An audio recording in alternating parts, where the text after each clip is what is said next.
Hello guys! Nandito ngayon ako sa pinakamalapit na simbahan dito sa Tokyo, sa Yotsuya. Hindi kasi ako nakakapagsimba pag linggo. Tapos, nagkakasala ako pag linggo kasi. Bukod sa hindi ko nadidinig yung sinasabi ng pare, hindi ko pa masyado naiintindihan. Kasi nga, wala ako sa focus. Lingon ako ng lingon sa mga katabi ko. So nagpunta ako ng hindi linggo. At eto, siguro talagang pinagpala ako. Talagang makakafocus ako nito. Mag-isa lang ako sa loob ng simbahan.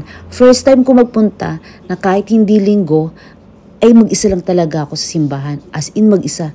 Natakot tuloy lalo ako kasi mag-isa lang ako.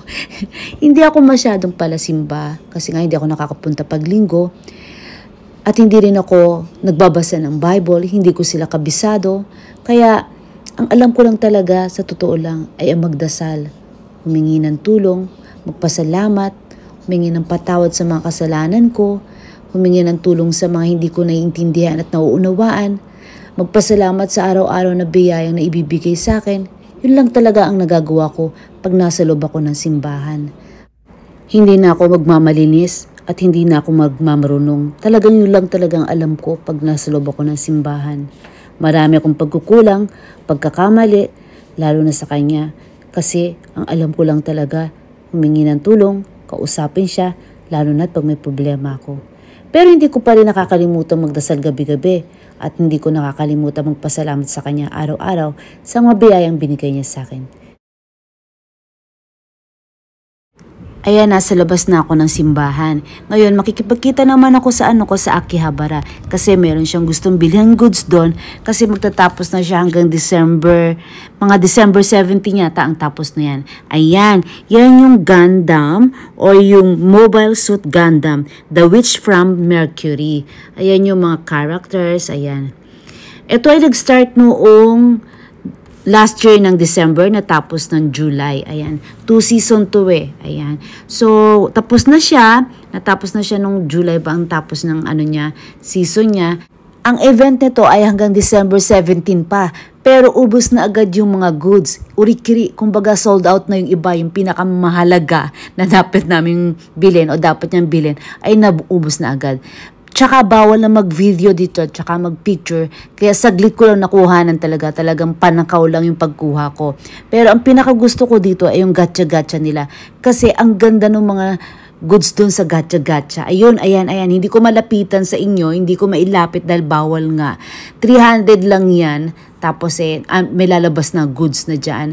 Na ang gaganda talaga. Ang cute-cute talaga. So hanggang December 17 lang yan. So, ito yung mga nabili niya. Ipakita ko na sa inyo kung ano yung mga nabili niya. 5 yung nabili niya, yung isa dyan ay free.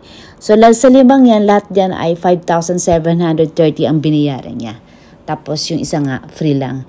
Tapos, buksan na natin kung ano yung mga nakuha niya. So, yung isa na binili niya, kasi nga, hindi mo alam kung ano yung laman. Ayan. So, ito yung laman nun. Random kung tawagin ba. Ayan. Yan, si Miorene Rembrandt. Ayan. Siya yan. 2 yung nakuha niya, bali niyan. Tapos, ito yung free. Ayan. Yan yung bali free. Tapos, ano pa yung nakuha niya yan? Tapos, ito rin yung nabili niya, si Suleta Mercury. Ayan. Ang cute si Suleta. Cute si Suleta. Tapos, syempre, yung isa niya nabili ay si Miorine Rembrandt. So, ayan. Pinakita ko na muna sa inyo kung ano yung nakuha pag uwi namin sa bahay. I-share ko na rin sa inyo, ayan, 4:30 dito sa Japan, ganyan na medyo madilim na kasi winter na, ayan, oo, winter na talaga kasi malamig na, lalo na pag December mas malamig.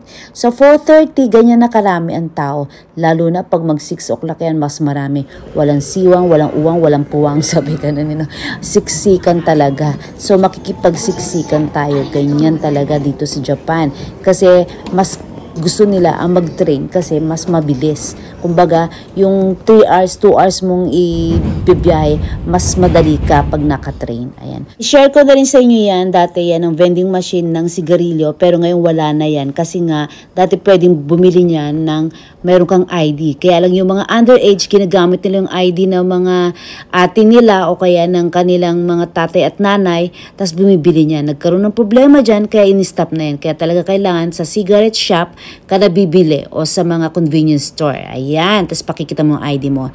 Tapos sa paglalakad din namin, nakakita na rin kami ng vending machine din para sa ramen naman. Ayan, yung ramen pwede na rin ng vending machine.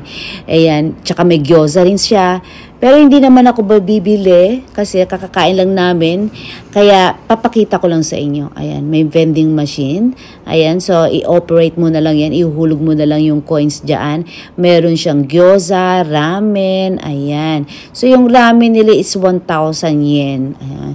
Medyo mahal pero siguro masarap siya. Next time bibili tayo niyan. Pero ngayon kasi hindi ako napapabili. Sayang naman, 'di ba, kung bibili ako ng 1,000 yen tapos hindi ko naman makakain. Meron din silang English, ayan. So, pwedeng English din yan. Pero sa mga hindi masyado marunong mag-Japanese katulad ko. So, may ganun, ano. Pwede yan. Okay, guys. Thank you for watching. Don't forget to like and subscribe. Love, love.